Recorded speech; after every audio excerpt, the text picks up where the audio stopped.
En el año 75 lo que se estaba grabando en España no eran cosas de este calibre. Lo que hacía él en España era un marciano, era un extraterrestre, estaba loco. Su primer disco homónimo fue considerado la cumbre del rock sinfónico. Es un tipo que si hubiera nacido en Nueva York seguramente habría tenido más reconocimiento de lo que es la industria en su país.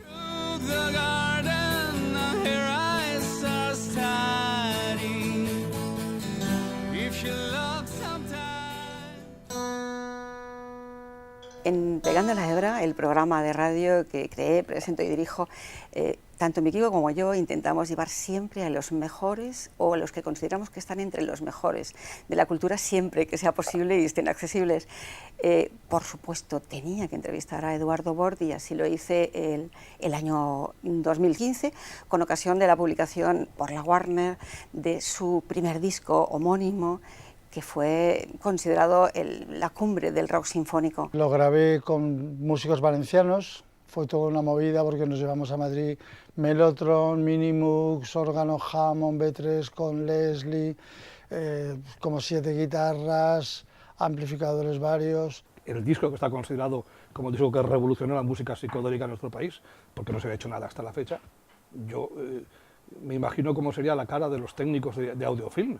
Pues seguramente los estudios, uno de los estudios más importantes que había en este país, viendo y aterrizar sintetizadores, melotrones y aparatos. ¿Esto qué es? Esto a veces nos va a explotar. ¿Cómo se maneja esto? O sea, era un auténtico adelantado a su tiempo. Con la grabación en mis manos, viajé a Londres y una amiga mía inglesa me consiguió una entrevista con el director de EMI Odeón en Londres. Estuvo a medio segundo de firmar un contrato fantástico en la EMI, en las oficinas donde los Beatles hicieron la portada del disco rojo y el disco azul, asomados en la barandilla. Ahí estuvo Eduardo Bort a medio milímetro de firmar un contrato. Lo que pasa es que le obligaba a irse a vivir a Londres y a convencer al resto de su banda para irse a Londres, cosa que no le fue posible. Jude Bises me atendió divinamente, oyó absolutamente todos los temas, me preguntó quién era el compositor, le dije que yo, quién era el guitarrista, le dije que yo, que de dónde salíamos, le dije pues somos valencianos.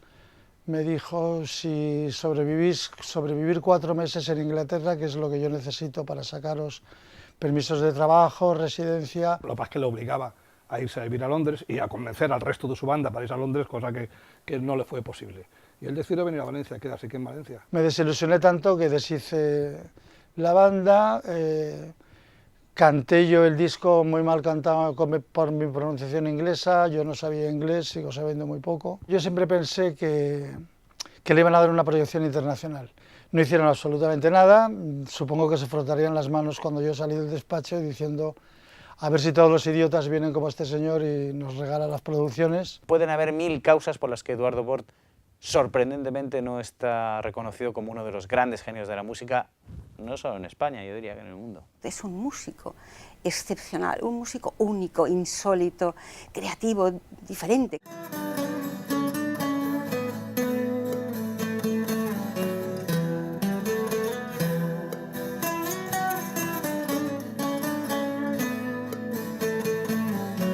Siendo consciente de lo generoso que es, se comprometió, él me prometió un acústico en directo en el programa. En ese acústico que hizo con otro gran músico muy joven, admirador ferviente de Eduardo Bort, que es Maelo da Costa, pues se hizo la grabación en un estudio de radio que no es en absoluto, ni ese ni el estudio de ninguna emisora de radio son los adecuados para poder hacer llegar al oyente la calidad del sonido de la música de Eduardo Bort. Ni se quejó, él hizo su grabación en directo, sonaba como sonaba, y yo ahí fui la que le prometí algo, y es que haríamos un acústico en directo como se merecía la calidad de su música, y eso solo podía ser en un estudio de grabación. Y esto llevó a que fuéramos a grabar un estudio, un acústico en directo. No, de voz y nada, ya está. Voy a ver cómo ha quedado todo.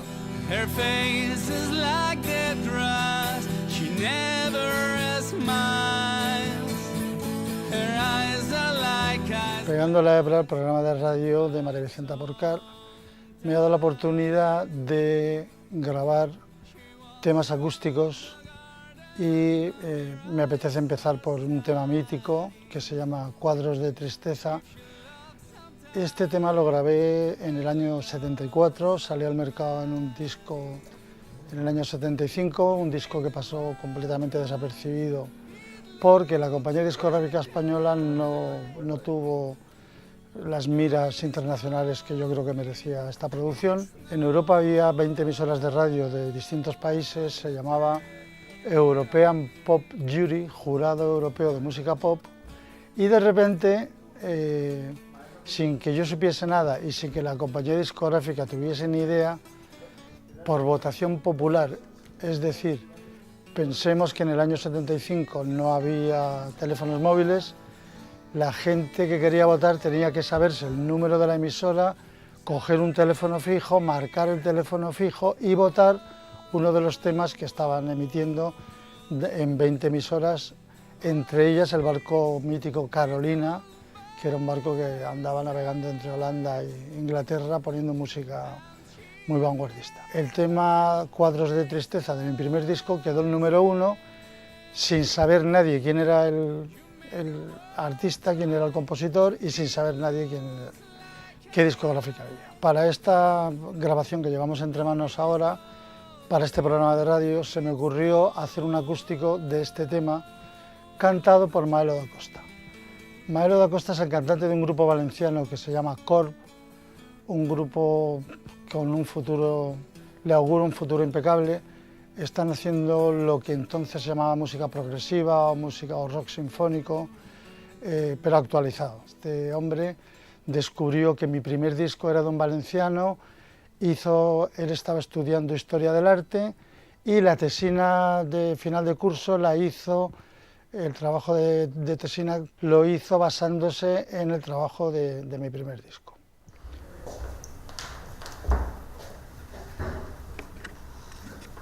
El segundo tema del que quiero hablar está cantado por Paco Navarro, Francisco Navarro. Francisco Navarro pertenece a una de las vanguardias de la música valenciana, el grupo con el que yo prácticamente empecé mi andadura musical. Cuando yo tenía 15 años, el grupo se llamaba Los Bodgies, hacíamos música de los años 60, versiones de Kings, de Bears, de Yardbirds.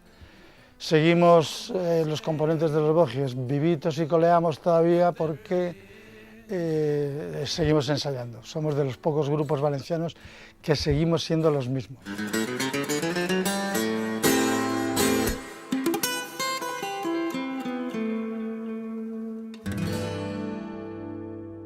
El Meeting es el título de un tercer tema que he grabado en acústico.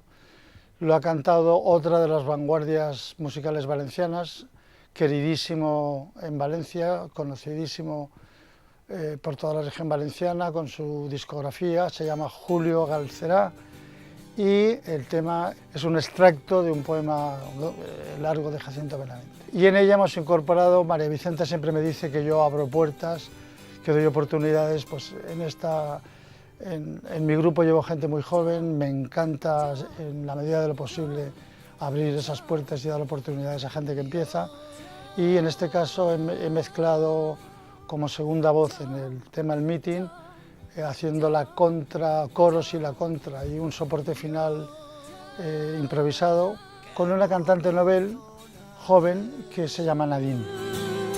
Solo los que aman saben decir tú.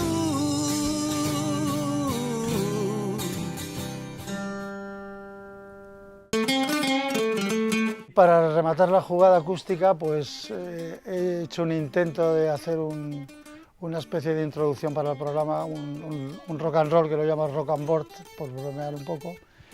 Y un tema muy especial del cual prefiero que sea una sorpresa y como buena sorpresa no voy a decir nada más.